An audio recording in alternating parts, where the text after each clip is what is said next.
Alive, you are live. Hello everybody, good afternoon and welcome on your live sunset safari. I was just climbing upon the dashboard so that I might greet you face on as opposed to with the crick in my neck to the back. My name is James Henry, on camera today, all 6 feet and 4 inches of Brian the Thumb Joubert, dressed today in a fairly obvious khaki and a very spanky new blue hat. Very nice, Brian. Right. Like I say, you are on a live safari here in the northeast corner of South Africa, the iconic Kruger National Park, which is in turn part of the Greater Limpopo Transfrontier Park, 3.5 million hectares of contiguous wildlife wonderland into Zimbabwe, east into Mozambique, and of course the most famous bit here in the Kruger Park. We're on a collection of private reserves on the western fringes thereof, called the Sabi Sands, and our little patch is called Djuma, and we also traverse a little patch to the west of us called Arathusa. In total, 1,500 hectares or about 4,000 acres. Brian, there's some zebra over there. There, right behind us, and over there, a huge herd. Now, zebras are rather magnificent creatures, I think, and we saw one giving birth just the other day. Certainly one of the most profound experiences I've ever had in the wild. While we watch this, what we call kinship group, which is a sort of small unit that might make up a herd, you are on a live safari, as I said, so please do talk to us. Hashtag Safari Live if you're tweeting, questions at WildEarthTV if you happen to be on the email, or on the YouTube chat you can talk to us there. That works really well as well. And I'll just try and absorb a little bit of the peace of the late afternoon. This is what is so wonderful about this part of the world, is the incredible peace that we're able to kind of derive from just being. You can see in the far distance there is an elephant.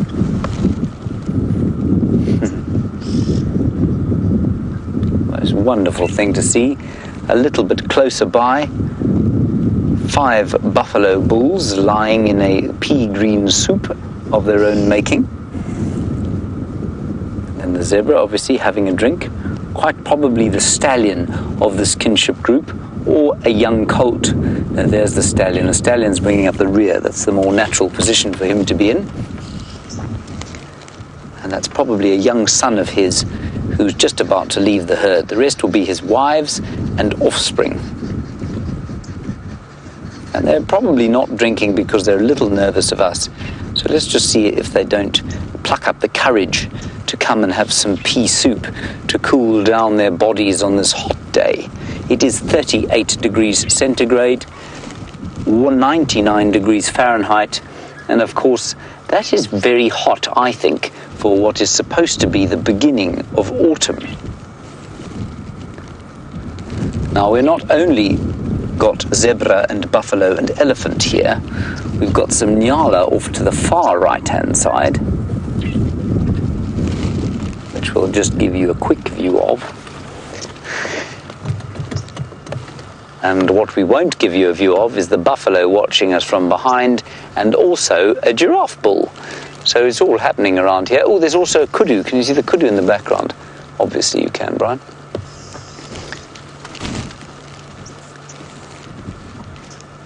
So all the animals, as Kirsten says, are here today. Kirsten is in the final control. She's in the director seat. The second director this afternoon is returned recently from Johannesburg, Geraldine Cheesecake Kent, and she in turn is being ably assisted by Louise Pavid. Welcome back, Geraldine. Now, I think that very little zebra is probably too large to have been the one that was born just a few days ago. But that said, I haven't seen the little one again. So it might be. I think it's too big though. But, I mean, I was astonished at the size of the thing that came out of that poor mother zebra. You can see they're not being very nice to each other. Zebra are renowned for being unpleasant to each other and everything else. And indeed, that is one of the reasons that they have never been domesticated. Yeah, you can see the stallion here. He's much, much bigger. He's got a thick neck.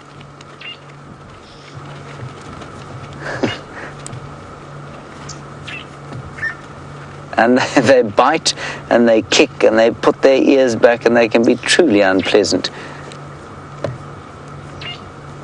All the oxpeckers there.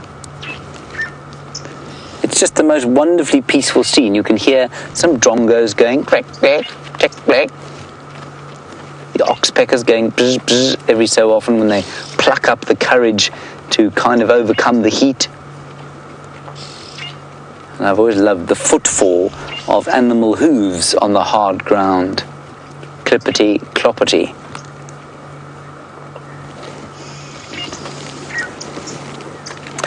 Dylan, you're in Iowa, and we're looking at those buffalo, of course, which are basically swimming in the water there, and you want to know if I've ever seen a zebra do the same thing. Dylan, I haven't.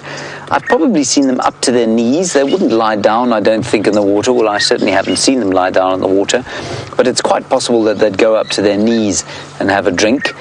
It's an interesting one as to why they wouldn't go into the water, but very few animals do.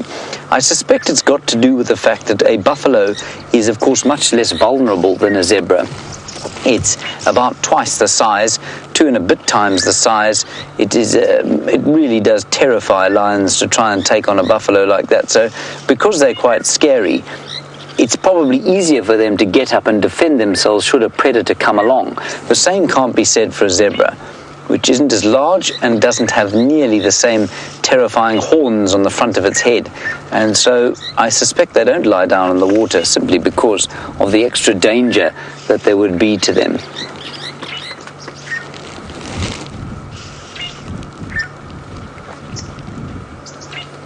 I wonder if that elephant in the deep background there isn't perhaps the elephant that has been spending more and more time around Inga's house, where Jamie and Eugene are now living. Elephants, when it does get dry, will start to concentrate around camps.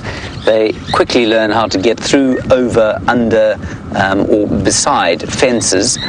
And even electric ones are pretty useless against an elephant that really wants to get into a camp.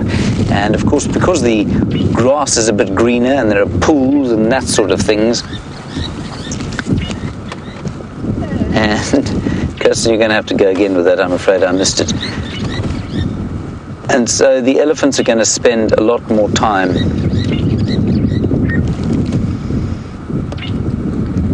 Debbie, something about Scottsville. I'm very confused by that. I'm afraid I'm going to have to ask Kirsten to try. Oh, there we go. Right, okay. So you reckon, Debbie, that that's the elephant that visited Scott's vehicle the other day, gave it a bit of a shove, put a bit of mud on Scott's hand.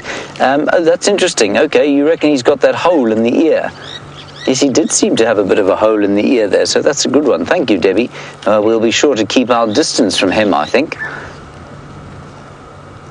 I was just saying they're going to get closer to the camps because the camps do water lawns sometimes, and they also will have a number of green trees within the camps and also some swimming pools, which the elephants will find quite delightful during the dry times. Here is Beefy the buffalo. Look at him morosely walking up towards us in the heat.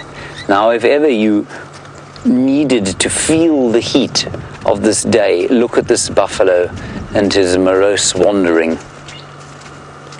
He looks hot, lazy, and bothered.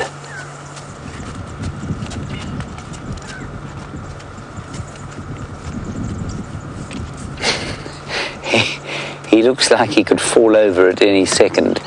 That, of course, is not the case. He will move at an astonishing speed if required or if threatened.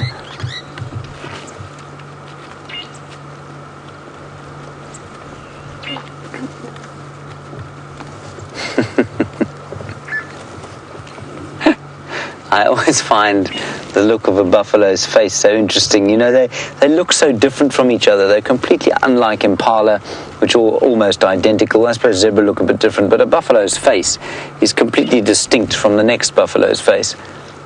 And so you can tell the individuals from each other easily. And this guy's got a very Roman nose.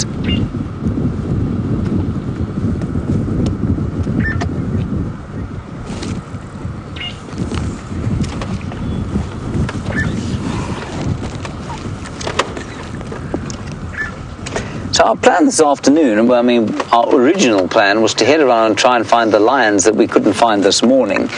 And that will be the plan as we go forward towards the sort of latter parts of the afternoon when it cools down a bit, the sun starts to sink towards the western horizon. The moment those lions, wherever they are, will be very, very hot and lying under a bush. Not sure where they are. Jamie is going to tell you a little bit about the search for those lions. She too is on the hunt, and let's go and find out from her what's happening on the western fringes of Djuma.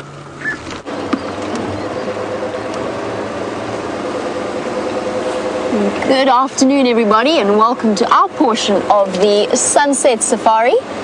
Oh, and it really is, I'm sure James has touched upon it, it really is quite a baking hot sunset.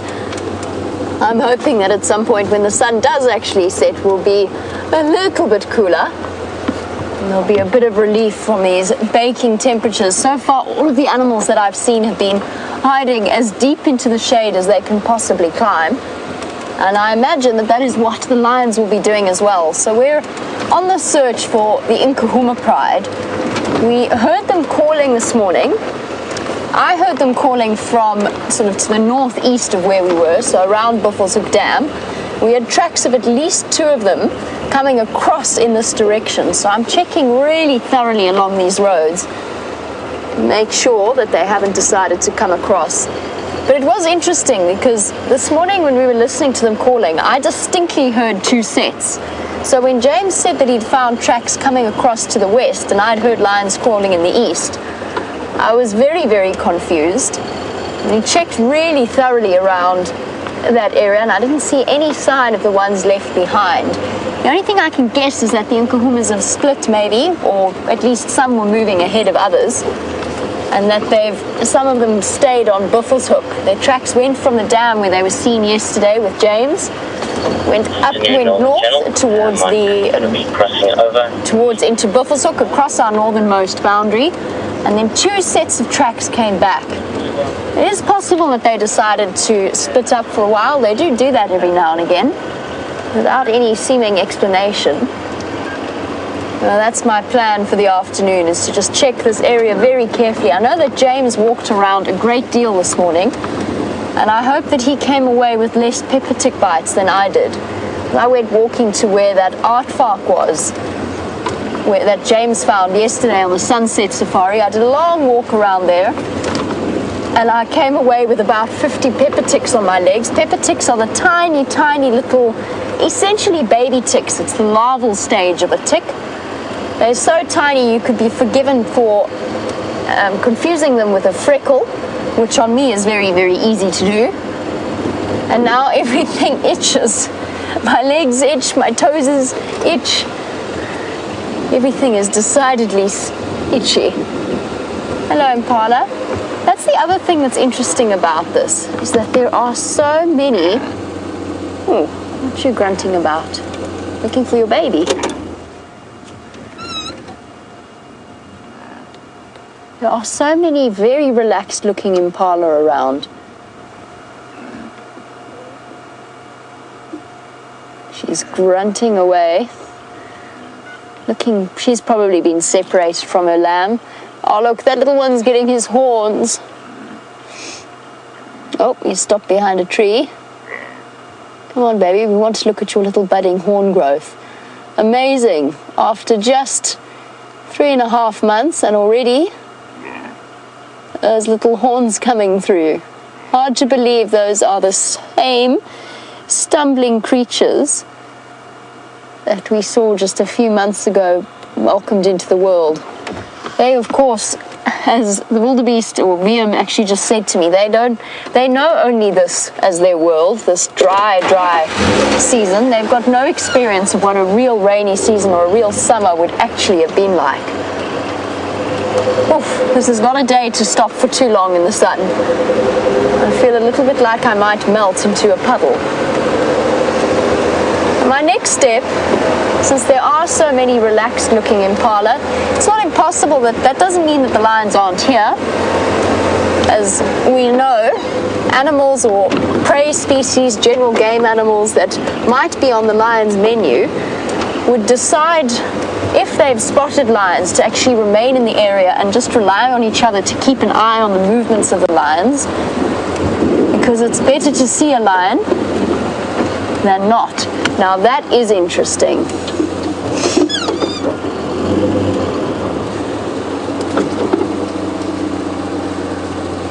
There's some, sorry, I'm actually looking at the buffalo at the back. There's a breeding herd of buffalo, but I say it's a breeding herd, there's 4. Now that generally happens when they've been harassed by lions. I don't see any more than that. And they look like, it's not Duggar boys. Looks like there's females in there. Let me just double check that, otherwise, you know, if it's 4 Duggar boys or 4 older males, that's fairly normal. But 4 buffalo of sort of females or sub-adults is definitely a slightly different thing.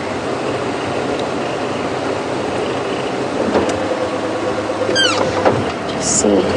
So when I say I'm looking to see if they're females, I'm looking at the size of the horns, the shape of the belly, the lack thereof of a penis sheath, and patches of hair on the horns.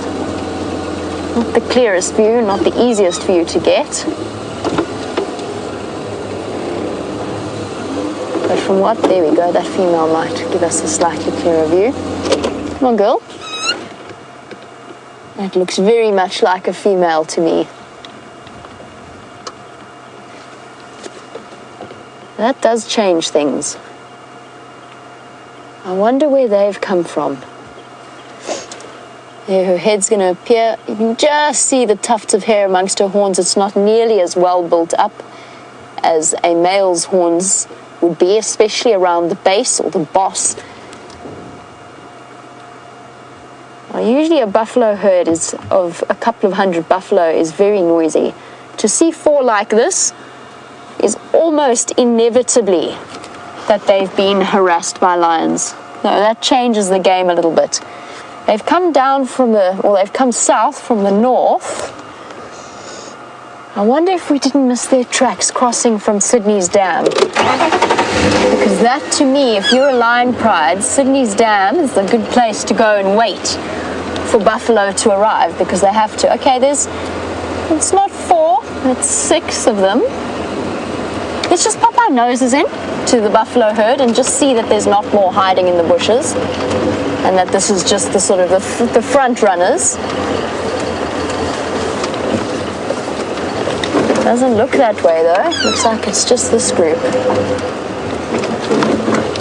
And when a buffalo group is separated like this by lions,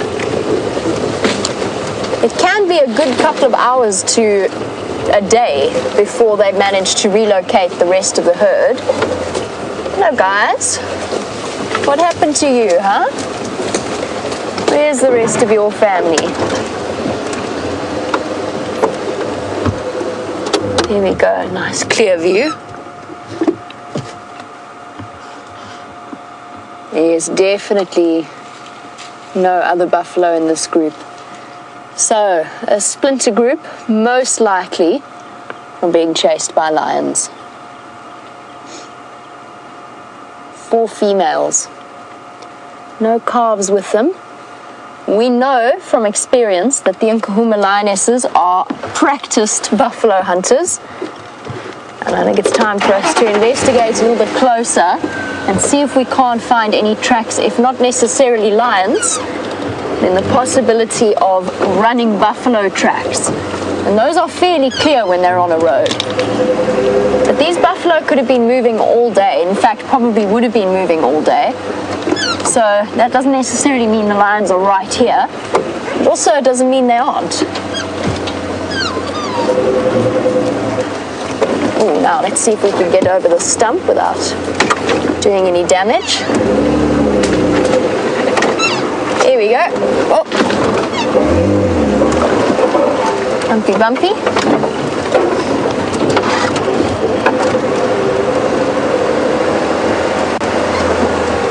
Let's put it this way. I've never seen a buffalo herd split into tiny groups like that without the interference of lions.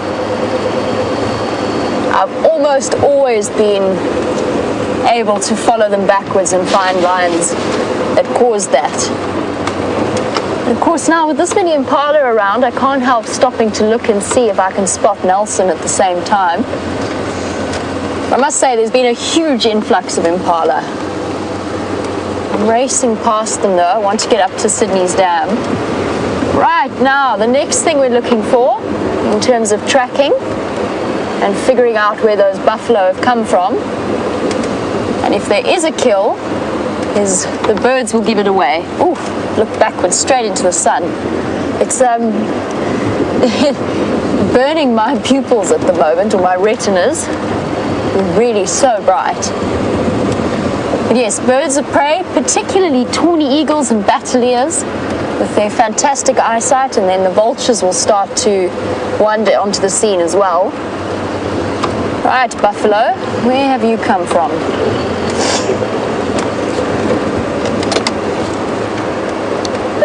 James for Jamie.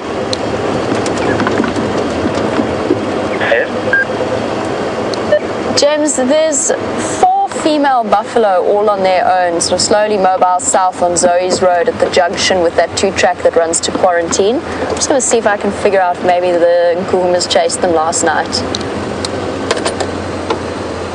Okay, copy. We had kudu alarming in that block and did 3 or 4 walks through there and a drive after we had some elephants in the middle of the block. So, you know, I don't know, maybe something has popped out.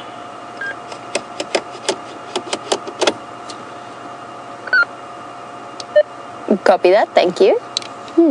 Nervous zebra as well. I went into a little bit of a panic there, which is unusual for the zebra in this area. They're very comfortable with cars.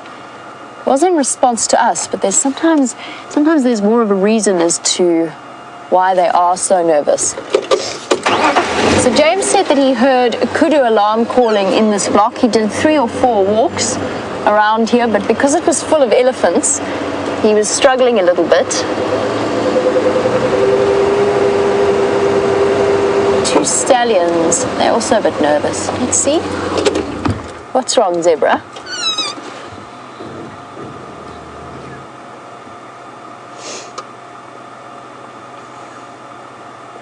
Two stallions watching us very closely. More relaxed now. It's not windy. They shouldn't be as nervous as they are. Last night was cloudy and windy, which is a perfect hunting conditions for predators. Particularly this time of year in the drought, animals starting to get weaker, lose condition a little bit, and of course forced to go to the water hole.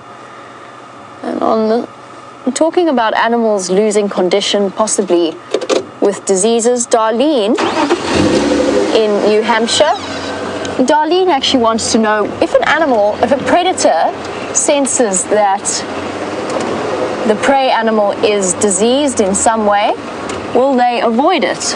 I'm trying to find a nice view. We've got some piggies here as well. Our little family of 2 females and 2 youngsters was originally 6 youngsters, but it's down to 2. Oh no, sorry, I'm mistaken. I see at least 3 little ones. There's one of the adult females. I've had these youngsters come right up to the car before. All of the animals are stealing the bits of shade. Oh, sorry, Darlene. Yes, I was right in the middle of answering your question about diseases. I will say that from observation and from what I've read, animals seem to recognize other rabid animals, which they are terrified of and tend to avoid. But beyond that, an animal with TB, for example, a buffalo or something similar, unlikely that hungry lions or hungry hyena will avoid eating them. They're not really recorded to avoid them. I made a mistake. Sorry, pigs. I cast dishonor upon your parenting skills. Looks as though there's 3 piglets, not 2, as I originally thought.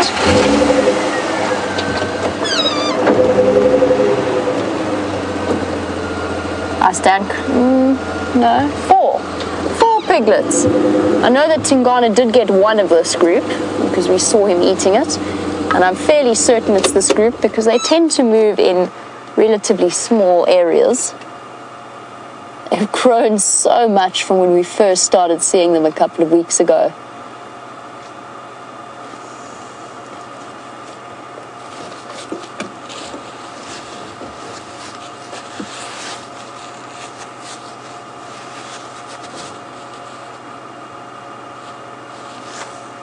Right. I think let's leave them for now. Continue on our search for these lions. Our view isn't fantastic, and right now, I don't know about VM, but I am slowly melting in the sun. And while we continue on in our search for these lionesses that managed to evade us this morning, let's find out what Mr. Henry's up to. Hello, back again. Whoops, daisies. We went to look at that elephant just to make sure it was Scott's. It was, in fact, Scott's elephant. It took, I wouldn't say dislike, just probably wanted to have a bit of a play with us because we knew what it was like. We didn't hang around. He came towards us and we said, okay, fellow, this is your home. We'll leave, which we did. Post haste. He has gone off into the bushes and will hopefully learn some manners at some stage. Now, I've got so attached to so many wires. What we have here is a tree, obviously, 2 different kinds of trees, but this one is the interesting one to me because it's been broken off by elephants and it is trying valiantly to produce new leaves. Now, Brian, this is the tree of which we have spoken many times. Do you remember what tree that was, Brian? I'm not too sure. Oh, Brian. I'm sorry, James. No, so disappointing. Sorry. The variable bush willow, Combretum calinum. There's an adult leaf, and there's a baby leaf. There you are, Brian. There are your Combretum calinums. Right, what we're going to do is taste the difference between the two. And I think what you'll find is the young leaf is very bitter, and the old leaf is not.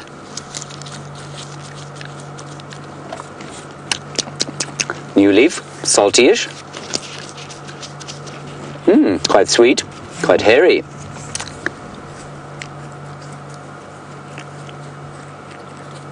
Yeah, there. New leaf, full of tannin, disgusting. And that's, I don't know if you can see here, did you notice that, Brian? Did you notice the difference here? Yep. This one has got red in it. Now, we know that red is the color of tannin. That is why tea is the color it is, and also, well, that's why some of the very red wines have got lots of tannin in them, but you don't really want a red wine with too much tannin in it, I don't think. I'm not a wine connoisseur myself. Interesting. So, that's what will happen. The young leaves, of course, they want to protect as much as possible till they're old enough to produce some photosynthetic materials. But I just think it's incredible that a tree like this, which has been snapped off 5 or 6 times, is still managing to survive. And that's just how it is out here. And in the wake of a big drought like this, trees that are clever like this, able to withstand such damage, are going to survive much longer than others. Well done, Brian. That was a very difficult segment, wasn't it? Heavily moving things. We've gone past the Gallagher waterhole, and there were 2 buffalo lurking there, but not doing much. Oh. Now we have another, this is competing on Twitter for the greatest Twitter handle in history. We've had a James Hendry's fan, now we have Hendry fan addict. Well, I think that's the I mean, joints first, best Twitter handle in history, don't you think, Brian? To a degree. To a degree. Good. Now, Henry van Eyck, you're very concerned about the severe injury that I received at the cantheridin, which is the chemical exuded by a blister beetle, and it exuded it onto the back of my already insubstantial calf, of which I cannot really afford to lose further. And this is the state of things. Brian, can you see? There, look at my injury, Brian. I'm looking. Oh, horrible. Horrible, horrifying, really painful. Anyway, it's now, thank you, Henry Fan Addict, it has just turned into a kind of itching sore. But not too bad. I should be able to be okay. Luckily, I'm a selfless human being, and therefore I'm able to continue taking these drives despite the extreme discomfort that my severe injury is causing. Ryan, you don't seem that impressed by my sacrifice. Not very. Thank you, Henry Fan Addict. We're going to head towards quarantine clearings now and see if we can't find something there in the way, just to maybe indicate a little bit further as to where the lines have gone. Hello, Neil Lake. You missed yesterday's drive, which of course, and the day before, I think, which of course is an almost unacceptable activity. Anyway, Neil, you want to know if anything interesting happened? Well, lots of bits and pieces. I suppose, you know, our overarching narratives are the stories of the lions and the leopards, and perhaps that half-trunk elephant. And we saw her the other day, at least yesterday, and she was grazing along quarantine clearings, and she seems to be doing fine. She picked up 2 other hangers-on in her little herd, so they were doing fine. Then Karula was seen this morning on the road, on the main road, playing with her 2 little cubs, which is very nice indeed. So she's fine, absolutely okay, and cubs are doing swimmingly well. The Nkuhuma Pride was making an enormous noise. They came from Buffelshoek Dam sometime last night, shouted around here, and then disappeared. And we couldn't find them again this morning. And we think we had their tracks going across here and then down into the block over there, and we couldn't find them in there. I walked that block flat. And so I don't know if they're lying under a bush there. There was a tawny eagle and a batalier, so I thought maybe they had a kill, but I couldn't find anything in there. So Jamie and I are looking around here like that. And so our overarching kind of, I suppose those would be our big stories at the moment, the lions and the leopards, and the drought, I suppose, is another good one. Nothing particularly interesting has happened drought-wise since yesterday, but we are told that the entire country is to receive rain as of Wednesday. Now, whether that will materialize or not, we're not sure. The weather forecast in this part of the world is notoriously unreliable, but perhaps we will have a little bit of rain to help us through these dry times over the course of the week. Otherwise, Neil, I think that's a pretty good summary of what's happened. Now, Jean-Andre and I came for a little run earlier today before the heat of the day set in, and we saw a whole lot of elephants around here. They took fright at us. Not sure why. They were at least 100 meters. I think it was probably Jean-Andre's calves. Jean-Andre has more substantial calves than mine, Brian. Much larger. Yes, as do most birds. Now, somebody has just been past here and said there were elephants, so I'm going to turn off the car and let's have a listen while we look at these impalas. Young males, about a year old, just finding their way in the world and enjoying the shade of the same species of tree that we've just eaten. And I've just noticed the impala starting to look a little bit, just a little bit rough. See the hips starting to stick out?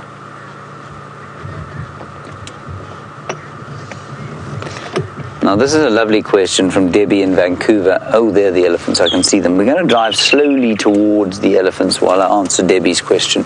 Debbie, you want to know if these impala could have come from the Kruger, and will the antelope move? The thing with an impala, Debbie, and this is a crucial thing of an impala's kind of biology, is that it's not a migrating species. It can't move big distances. And that is why, where there is water, they will survive well. Where there is no water, they will not survive well at all. And so I think you'll find that these impala, they may have been augmented slightly by animals coming in from the eastern side of, or the western side of Kruger, the eastern side of the Sabi Sands. But I think this is largely the herds that we've been seeing around here for the last, always, that we always see around here. And they look a lot bigger, of course, because those little lambs are now of an age that they're moving with the herd and adding substantially to its number. Here are some elephants. There's another elephant over there, just walking down, possibly towards the water.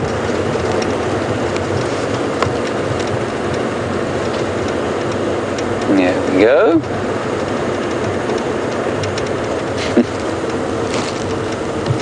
And here, I think, is Mrs. Half Trunk.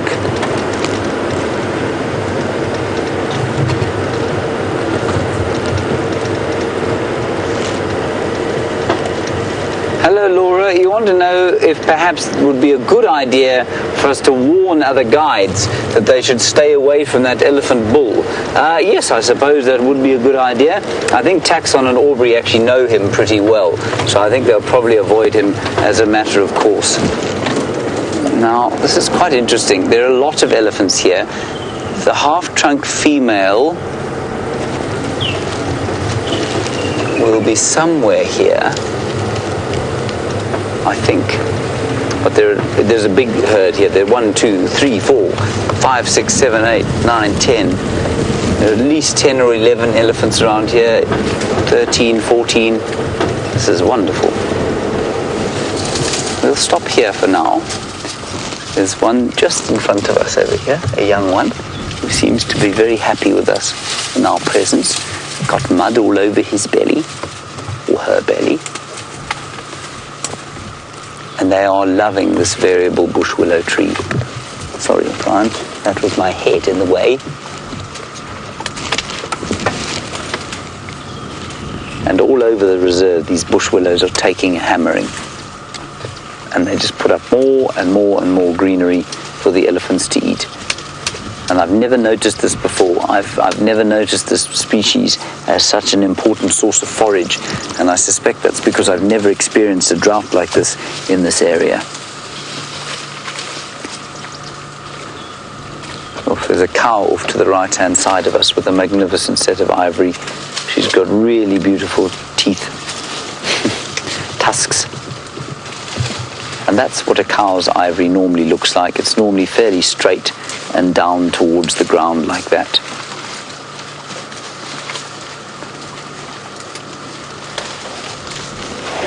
Gee, there are a lot of elephants around here. So everyone, you try and count them. I mean, you obviously can't see all the way around us, but I think we're looking at about 25 elephants here.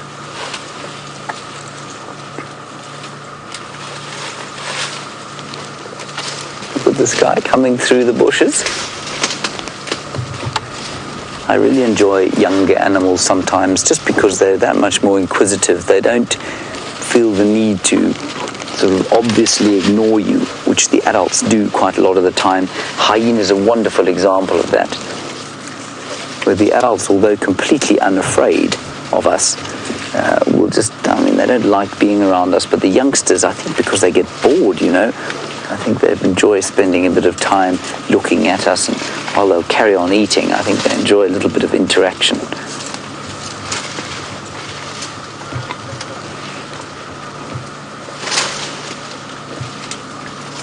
This is just fantastic. Just fantastic. You can smell them a bit too. They smell, I guess it's probably the dung largely that we're smelling. Here.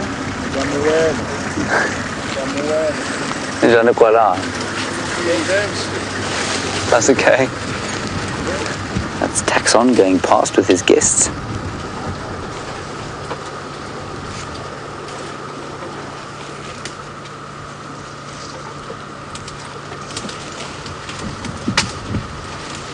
let's go. I just want to angle us slightly differently, Brian, so that we can see the extent of this herd. I'll just reverse slightly.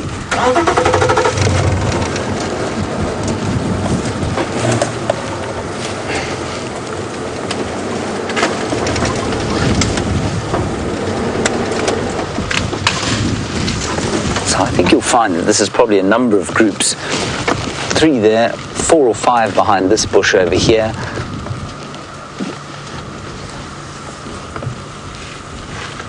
Look at this young cow. Hello, Pamela. You're an astute watcher, obviously. You know that there is disease that elephants get in their trunks, which can cause them to become paralyzed and unusable. Pamela, that disease is easy to remember because it's called floppy trunk syndrome. And it's exactly that. Basically, the muscles and nerves in the trunk cease to function, and the animal is unable to use those muscles and nerves anymore, and obviously will then starve to death. I've actually never seen it. I've heard of it quite often, but I've never seen an elephant with what we call floppy trunk syndrome. And it's called floppy trunk because the muscles in that trunk are like a concertina, which means they can stretch quite a long way forward, and if it loses control of the muscles and the nerves, the trunk basically extends fully and will just flop on the ground. 2 little ones coming across the clearings.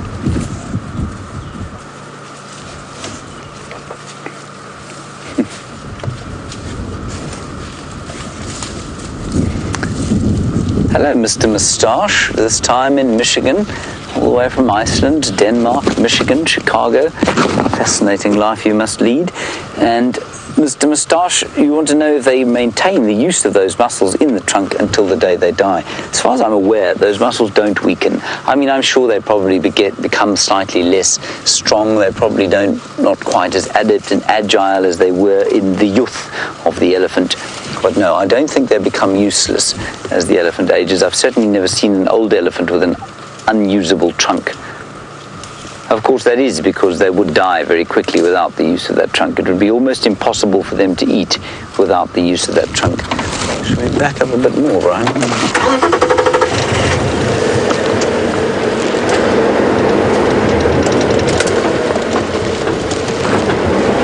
We'll just reverse gently down the road here. Come on, Wendy.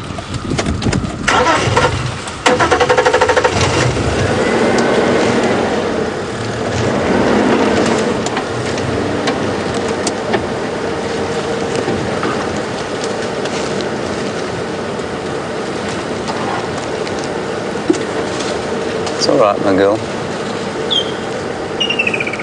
She's eating a fern.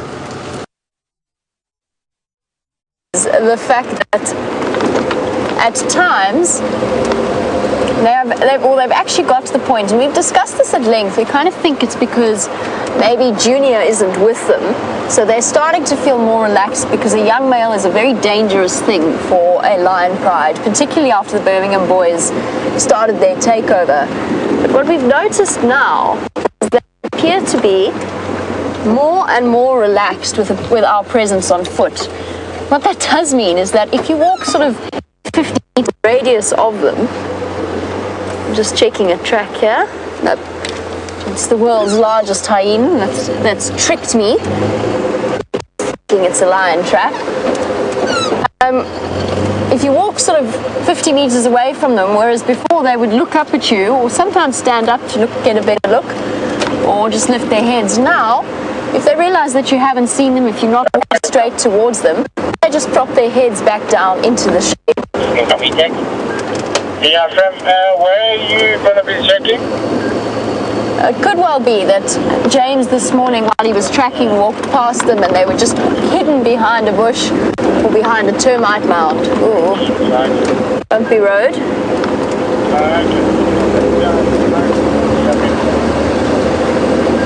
I'm going to go one more circuit around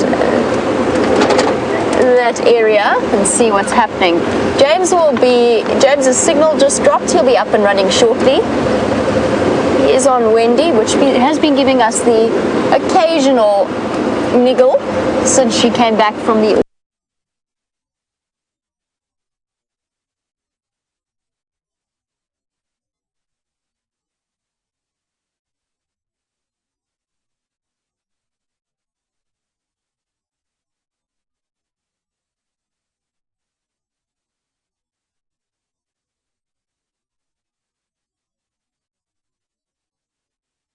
And it's leading me to draw a conclusion, whether correctly or incorrectly.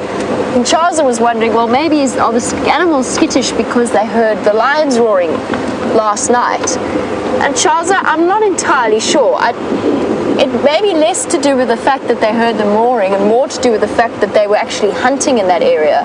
James said that he heard kudu alarm calling. I've seen 4 buffalo separated from their herd. That being said, and I was thinking about this before, that those 4 buffalo could have come from another property with another pride of lions hunting them. It just seems so unlikely that all of these coincidences are coming together in the same area that the lion tracks lead to. So Charles, when animals roar, when lions roar, it doesn't bother the general game species or the possible prey species of theirs too much, because then they know exactly where those animals are. It's essentially a giveaway. And that's why if you'll watch something like an impala, when they see a lion or when they see a leopard, they'll stand and they'll bark and they'll alarm call, but they won't really run away. They'll stand and they look at it, depending on what distance that animal is from them, if they've spotted it early enough. It's a completely different response when there's wild dogs, however. When there's wild dogs, impala don't even stop. Nothing stops to alarm call. They just go. If they are the right size, they will just run away from it. They don't waste energy alarm calling because it's two entirely different hunting methods. Lions are completely reliant upon a stealth and ambush technique. We've spoken about this before, the fact that if their body temperatures go up too much, and because they've got such a very poor cooling system, they can't chase for very long. The animals know that they can outrun them. It's just a matter of being the right distance away that they can't launch an ambush attack and catch them by surprise. I'm going to do one more loop of this area. Wouldn't be the first time the Nkumas have managed to hide themselves away right in the middle of a block. Just going to grab some of my Luke's sort of tepid temperatured bath water and have a few sips.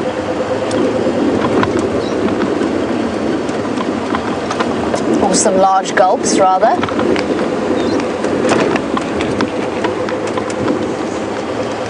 It's the kind of day where no matter how much water you drink, you still manage to feel constantly thirsty.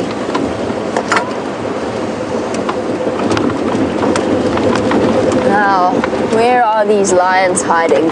James has gone to the sort of the southwestern corner of quarantine, and I think his next route will probably be to check along Finn's Road up to where we first started the show.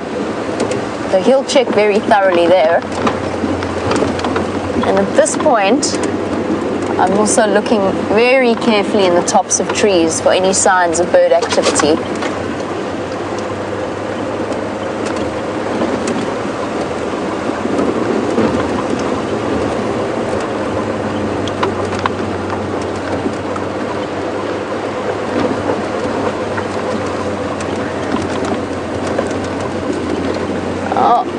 Valeria has been doing some background reading, and it's an article I saw as well that didn't have a chance to open. I'm just having a look at the beautiful crested barbet there, since it's rested so nicely in the tree.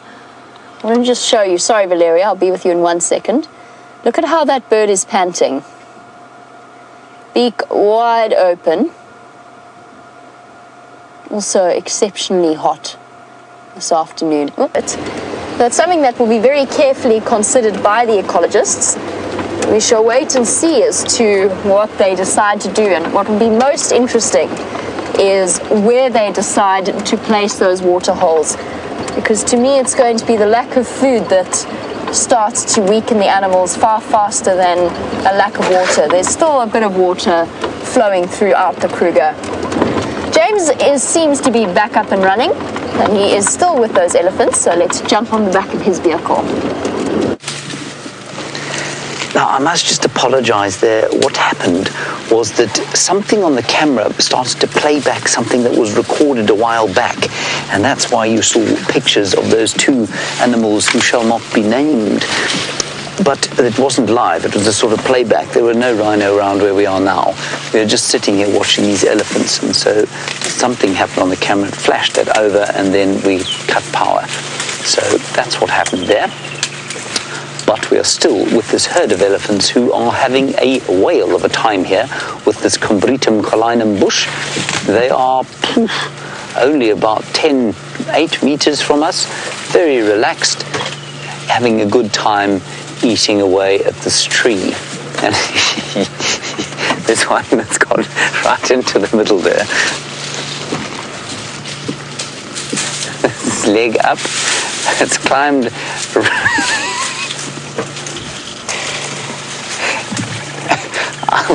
I would never have said an elephant could have fitted into a hole like that.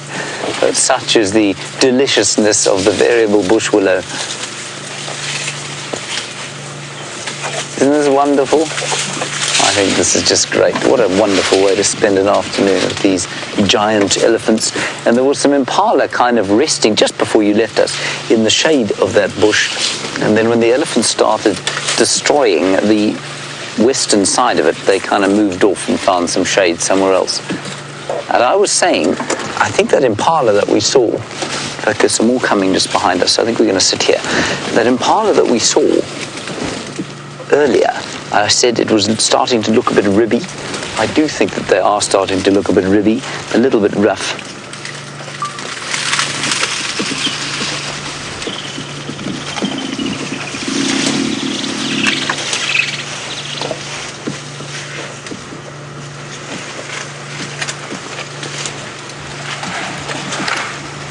Now, Rachel, you're in Ohio, and you want to know what the biggest tree species that an elephant can push over is. I don't think it's so much species as it is actual sort of size of tree. I guess, if we look, Brian, if you just point over at this one here, I mean, much bigger than that, it's going to have to be an enormous bull. Something like a baobab is obviously not a challenge at all. It also depends on what the sort of the density of the wood is. So a leadwood tree that size, an elephant wouldn't be able to push over. A marula tree that size, yes, definitely. A knobthorn, absolutely. So probably round about that size, maybe a bit bigger. I think an ebony or jackalberry tree that size, they might just be able to push over. But I mean, remember, cows would push over trees, and this would largely have been done by herds. All of the trees that have been pushed over here would have been done by elephant herds. A bull could push over a tree like that, and would sometimes push a tree like that over. I mean, there's a big marula tree over there. I'm pretty sure that was actually just ring-barked. And that one there, sorry, Brian. That one there. And that was either pushed over or blown over by the wind, and I'm not sure which it was, but that's an enormous tree. Anyway, I just thought I'd show you that because I spotted it. I'm not sure that it was pushed over by an elephant, though.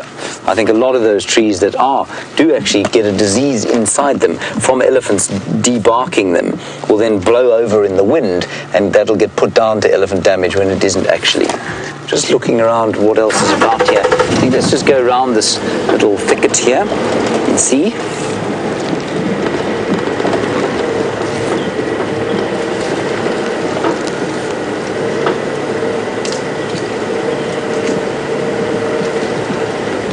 The whole of these clearings is full of elephants. It's just wonderful. And that's one plant, everyone. As we get far away from it, I know I'm going on about this Combretum collinum thing, but that entire thicket there, that's one tree, that's one plant that's been pushed over and grown over and pushed over and eaten and pulled apart again and again until it is now, looks like a forest, but it's only one tree. Same thing's happening here for this poor terminalia or silver cluster leaf tree, and this one's been pushed over to the extent that there's actually a termite mound growing over the top of it.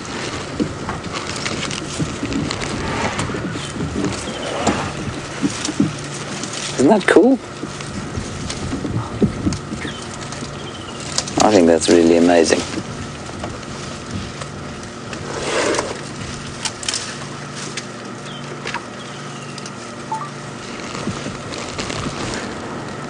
Angel's Aegis, you say that the best the best nutrition for an elephant seems to be under the tree because they are pushing them around. Yes, maybe, but Angel's Aegis, that is only because they want to get at the grass.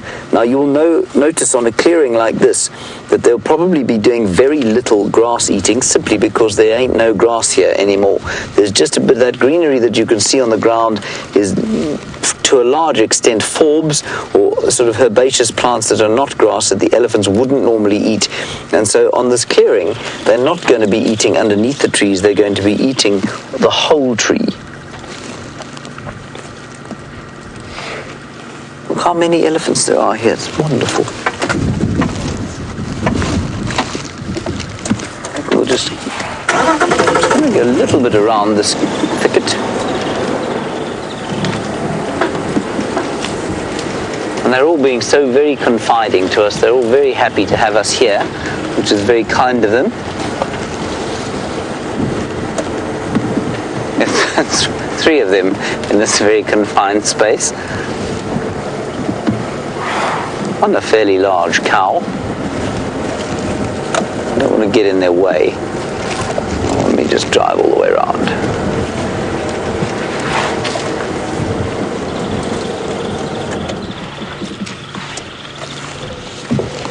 Isn't that wonderful?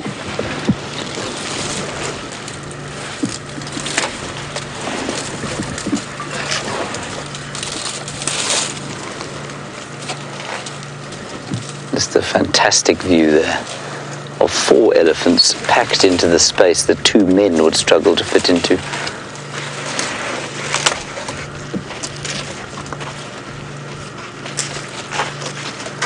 Isn't that wonderful?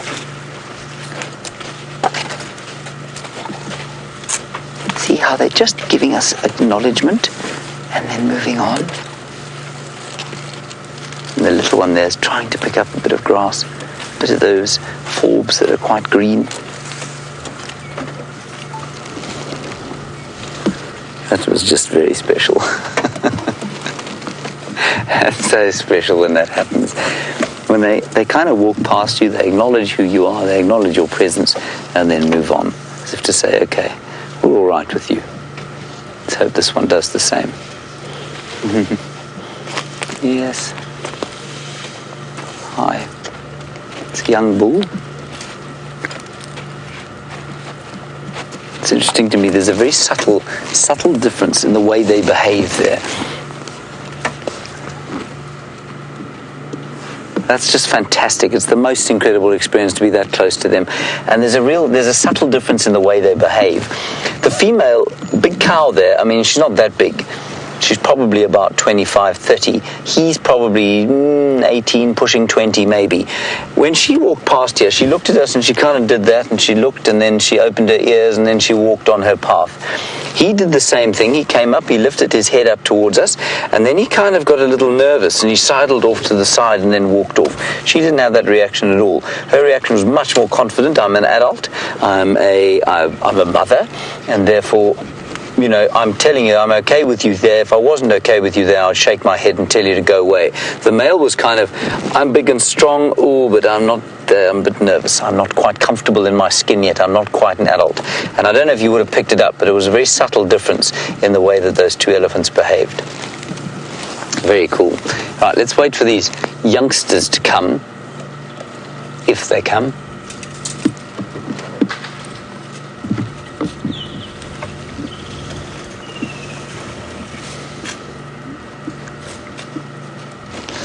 Mr. Moustache, you want to know the size of an elephant's heart. Mr. Moustache, I can't actually tell you how big it is because I've forgotten. If I'm not mistaken, it weighs about 19 kilograms, which would be about 44 pounds. And giraffes, which is the next largest, if I'm not mistaken, is not much smaller than that, about 17. I'm going to have to ask Jerry to see if she can't find that information. I've been told it probably 4 or 5 times, and I still can't bring myself to remember it. So sorry about that, Mr. Moustache. We will get back to you with that in a few seconds.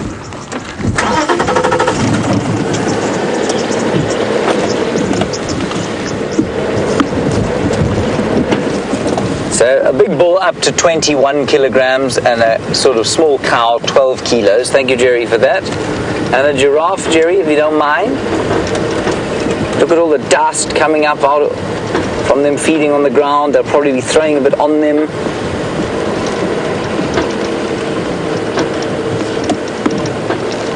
And a giraffe is 12 kg, so a little bit lighter, but much bigger proportionately because they've got to pump the blood to overcome gravity and much more than an elephant does. Thank you, Jerry. And Jerry has also informed us that the giraffe's heart is 2 feet long. That's quite a long heart, really. I don't think mine's that long. Look at the dust there. Isn't that beautiful? See what a nice picture this is. You can't believe how relaxed they are around us now. Like I said, 10 years ago, you couldn't have had a sighting like this. But at the same time, you want to be careful. You don't want to be overconfident. You don't want to take this for granted. They've allowed us into their space, and so we want to remain within their sort of trust. Let's head across to Jamie. She's got a small reptile to show you. I have to just show you something really cute. You were talking about the size of an elephant's heart. I don't want to disturb him too much. This is going to be just a quick little show with my hand for scale. Look at how tiny. It's all right, little guy. It's okay. I'm not going to touch you, don't worry. Look at how tiny this little baby leopard tortoise is. He's smaller than my palm. He is so cute. And actually quite comfortable with me next to him. He's not freaked out at all. He's about the length of my finger. How cute is that? He's managed to beach himself on some sticks there. All right, little guy. Off you go, find yourself some shade and some safety. Liam actually spotted him crossing over the road. Definitely the smallest leopard tortoise I've seen, probably about a year or two old, believe it or not. They grow very slowly. Right, I didn't want to take you away from James and his elephants for too long since they were having a dust bath. So let's jump back on his vehicle. Those are wily things, those leopard tortoises, you know, they're not easy to follow. I know, I've tried it myself. I was completely flummoxed by one the other day. It crossed the road, I asked for a crash cut, and by the time the cut came, they were gone. Anyway, we're still with the elephants. They're much easier to follow, not quite so fast, not quite so camouflaged. And you can just see them standing in a grove of silver cluster leaf trees, throwing up the dust. And I just think the colour of it reflecting off the soon-to-be setting sun is something really tremendous. Isn't that lovely? You can't paint a script like that. I mean, that's just fantastic. Woodland kingfisher calling off to the west. Gentle breeze coming out of the southeast. Smell of the dust, smell of the elephant's subtle sort of sweet leathery smell is what they smell like.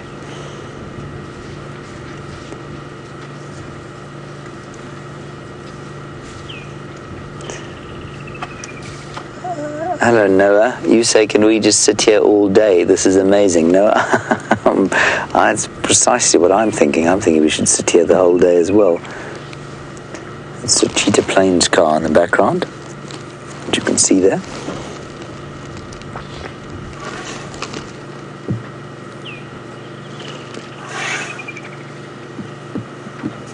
And luckily the elephant, of course, blocking the faces of their guests who have not signed a release form. Here's a youngster trying to suckle over here. There you can see my finger technique there, Brian. And probably a little bit big, to be honest, and the mother doesn't seem to be particularly interested in allowing access to her mammary glands, although they're still quite swollen, so maybe she is still lactating a little bit. Now this chap's about 2 years old, and so he's going to have to shortly give up his thoughts of drinking milk ever again, and move on to the delicious greenery of Combretum calinum, the variable bush willow. Now, a whole lot of them seem to be coming across the clearing. We'll try and move into a position where you can see them all.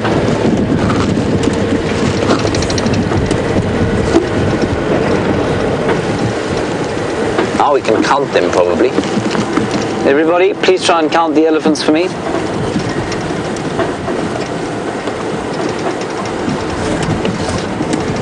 Is it right, Brian? I'm okay, thank you, James.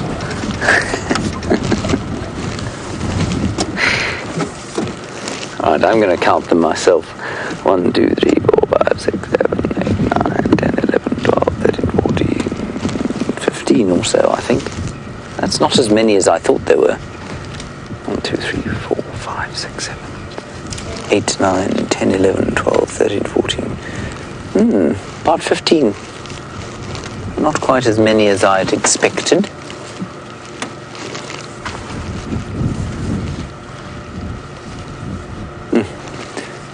Fantastic. Now, I want you to look at this landscape, everyone. There's quite an interesting human element to this, and why this landscape looks beautiful to you. In fact, before we do that, this is an interesting little exercise.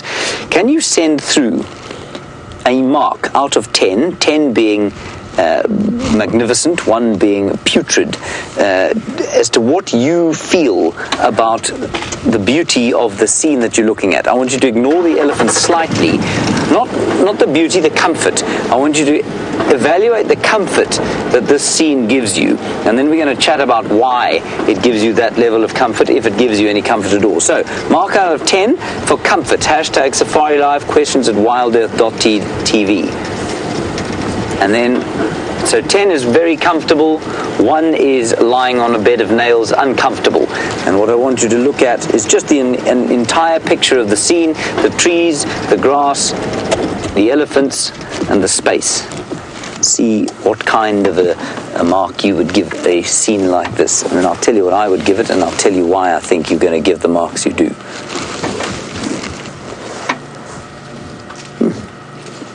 That's just wonderful.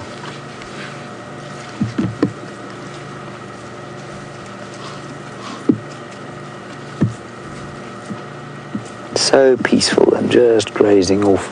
It's almost like, I wonder if one of the big adult cows hasn't said, guys, let's move off towards different pastures. We've eaten this clearing free of anything that's going to be useful to us.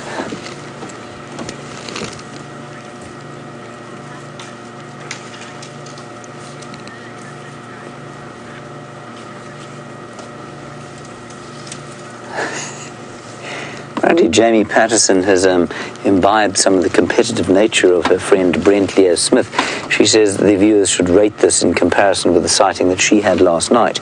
I wasn't aware that it was a competition, but as far as I understand it, she had a pretty spectacular sighting last night.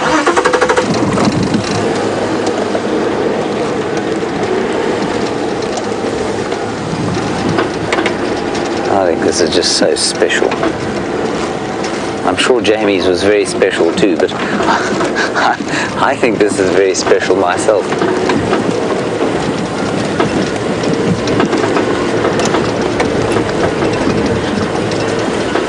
So Ramey, you giving 9 out of 10 for comfort?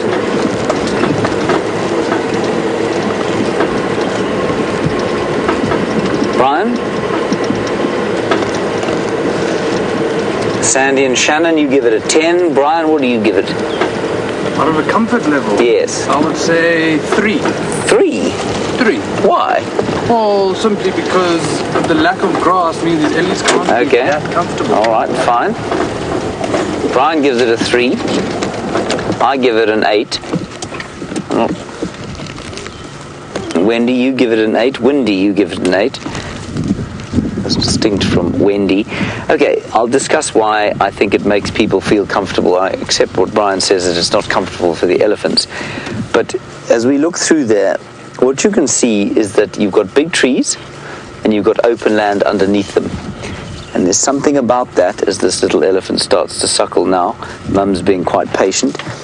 You can see the little one is a bit stressed. That's why that kind of temporal gland is starting to weep.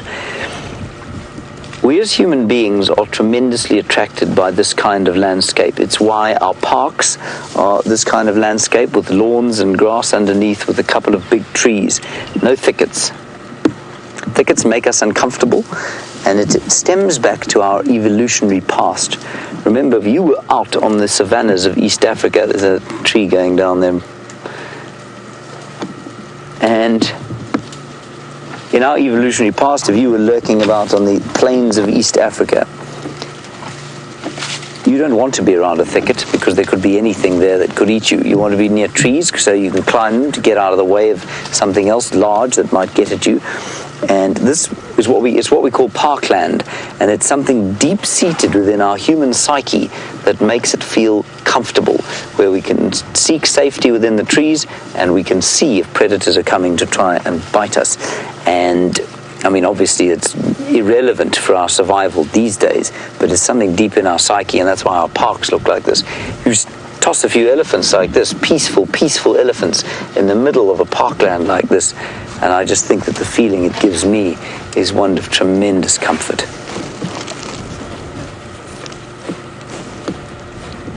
Brian, not so much.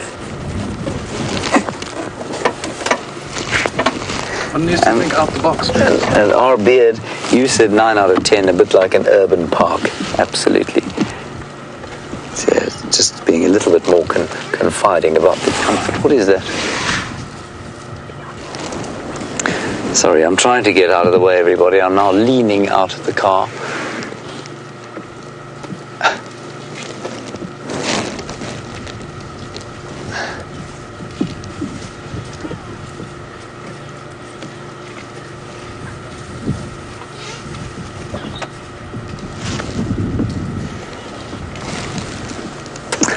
Tin painter.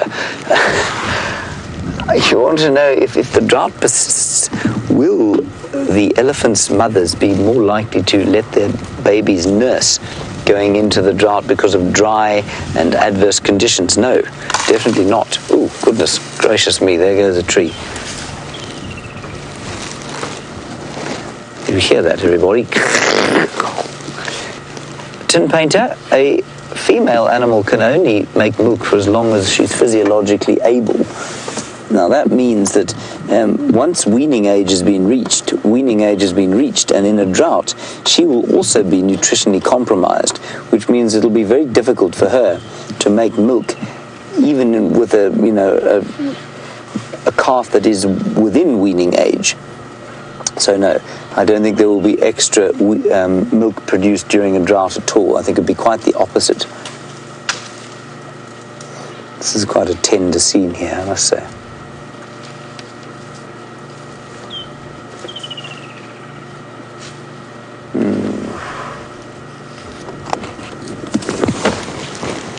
This is just amazing. Elephants absolutely everywhere.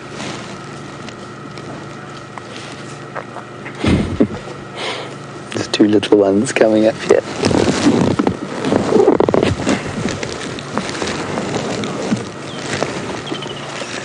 Those two are now probably only about 10 meters from us.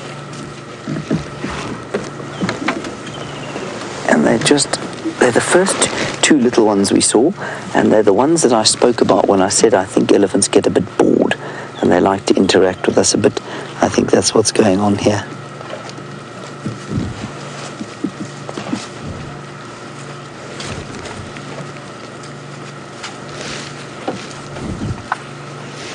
I think the mother of those two is coming past now, just telling them to hurry along. Don't bother the people anymore.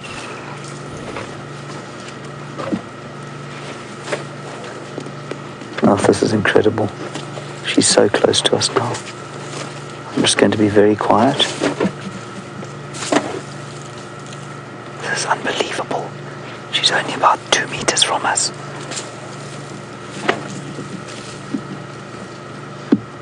This is just incredible. I'm getting covered in dust. Brian, are you getting covered in dust?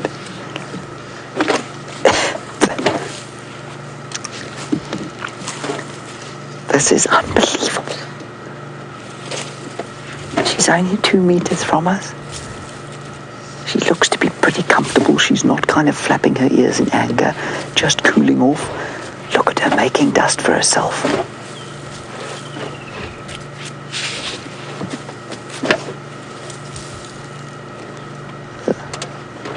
This is unbelievable. I'm covered in dust, everyone. She has absolutely covered me in dust.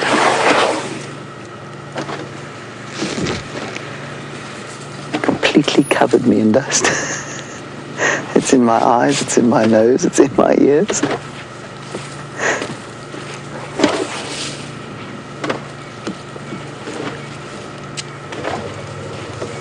Are they talking to each other? I don't know if you can hear them talking to each other. Oh. That's...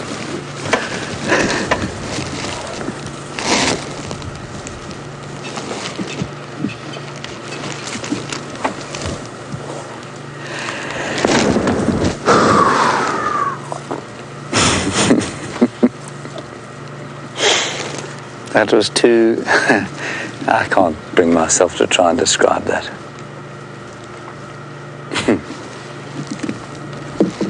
Gee whiz.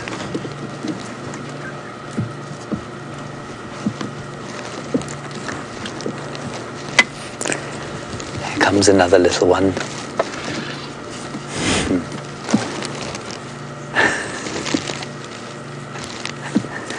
That was just awesome. She showed no sign of irritation at all.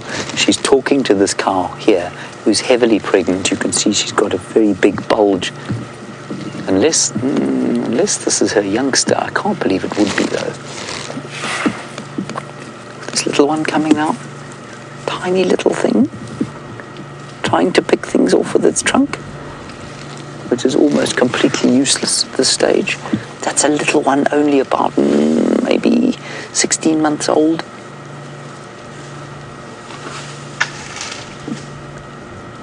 Look, you see how it tried to pretend to eat there? It tried to pick a few leaves off the trees there and couldn't, because the trunk doesn't work properly. Also doesn't know what to select. I've never seen any of the other elephants eat that particular plant that it tried to pick.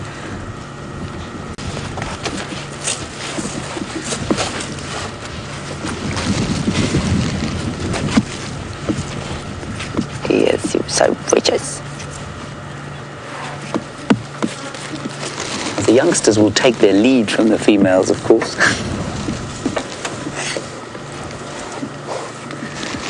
This one is slightly older.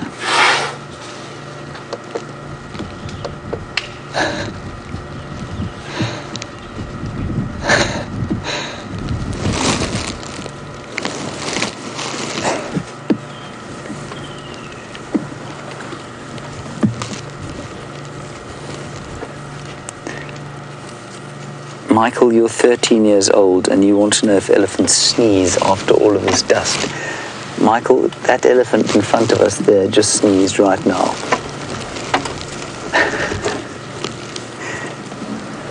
Was that not the most unbelievably surreal experience there? You just did it again. Did you see that? The sneeze was basically shone up in the setting sun there. Now, Brian, of course, has the same problem as that elephant. He gets terrible hay fever from the dust. So when an elephant has been tossing dust at him all the time, well, he's going to sneeze. You're right, Brian. I'm all right, thank you.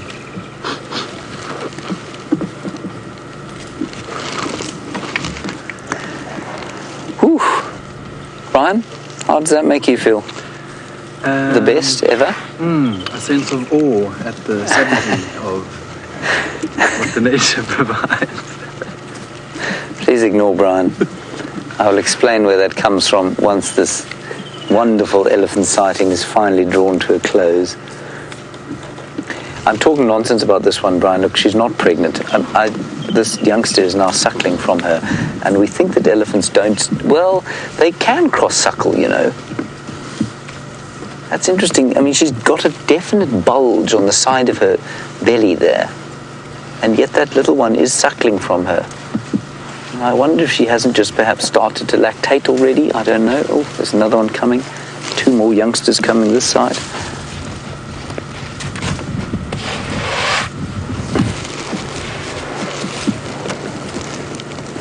This is just the best. Just the best.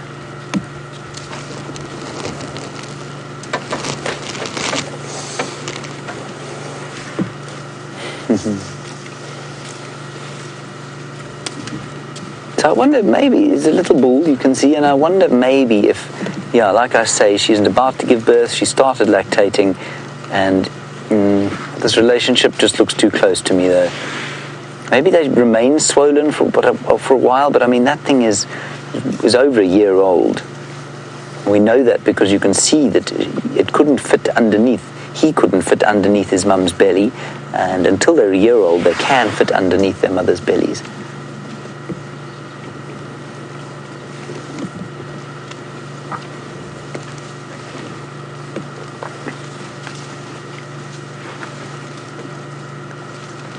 I just can't believe how lucky we were there. I'm absolutely astonished. My heart rate is, I wouldn't say it's pounding, but it's definitely, it's not elevated so much as really strong. I feel it's such a connection.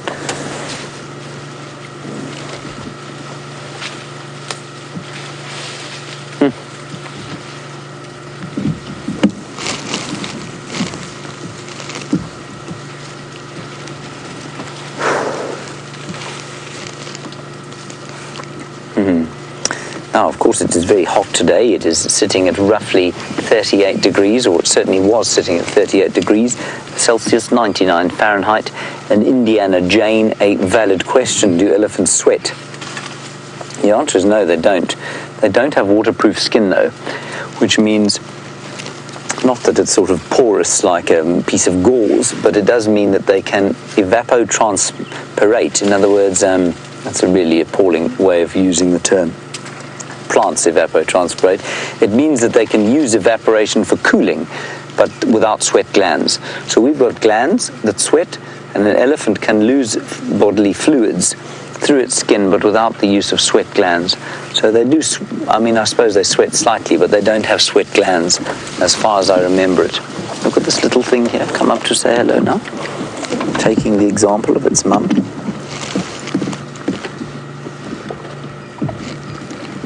This one is quite young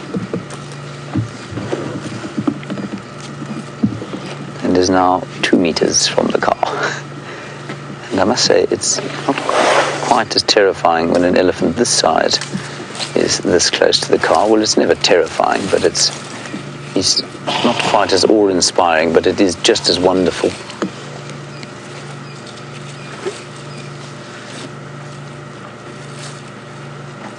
How cool is that? This is just unbelievable. Hi. Look at the little bit of white in the middle of its eye, you can see. It's so close.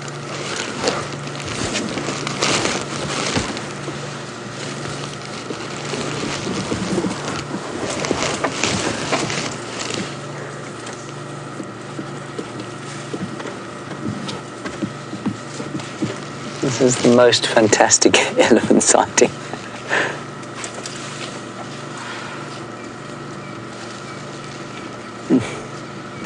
I'm just going to sit here for a little while and absorb what I've just witnessed. Let's go across to Jamie for a little while.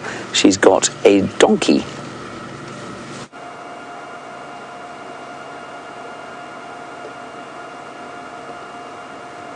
Shame. It does look a little bit like a donkey. I'm going to speak nice and softly so that we don't give this tiny baby little water buck a fright. We've seen them a few times on their own recently. It's fairly typical for mom to leave them hiding away in the bushes and to go off feeding. And because we're perfectly downwind of it, it knows that we're here, but not quite sure what to make of it. Very often with little animals, they don't show the same level of fear unless they've learnt it from their parents. Look how tiny that little thing is, hiding away in the bushes. Perfect place for it to be. How cute is that? Just a little waterbuck watching us.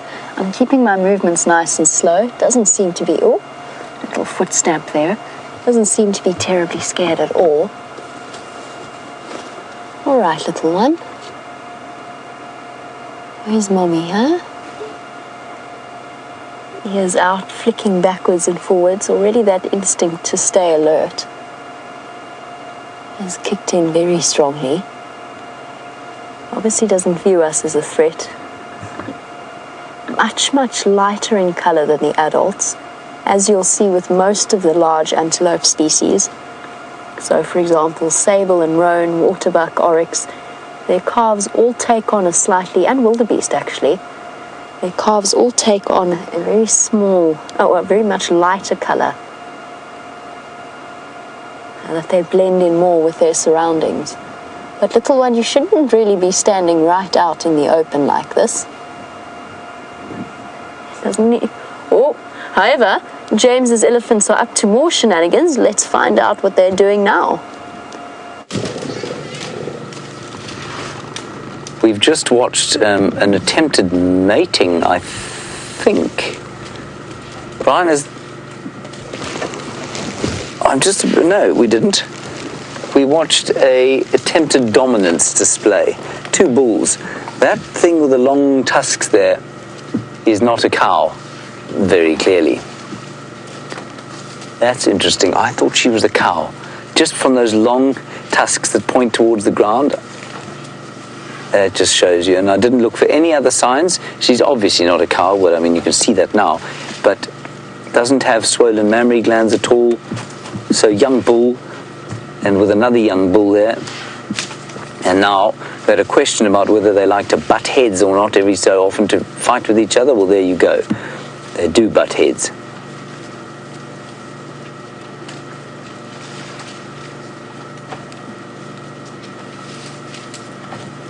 That explains that behavior so perfectly. You know, I thought to myself, this is so odd for a cow to be doing this. Unless...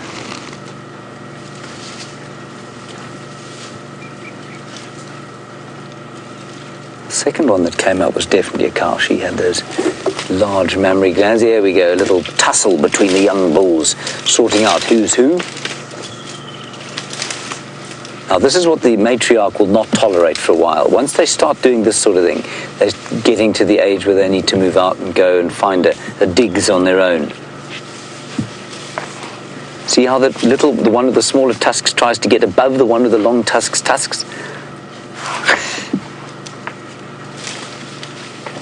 This is a real clash of the mini titans going on here. This is brilliant.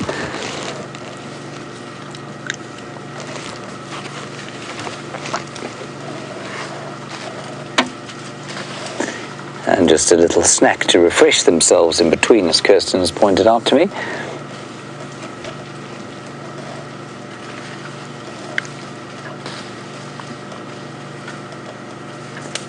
So that's totally normal. It's exactly the same as young human men, sort of just about 18 or 19, trying to feel each other out, check who's the dominant, check who's tougher. It's the same thing exactly.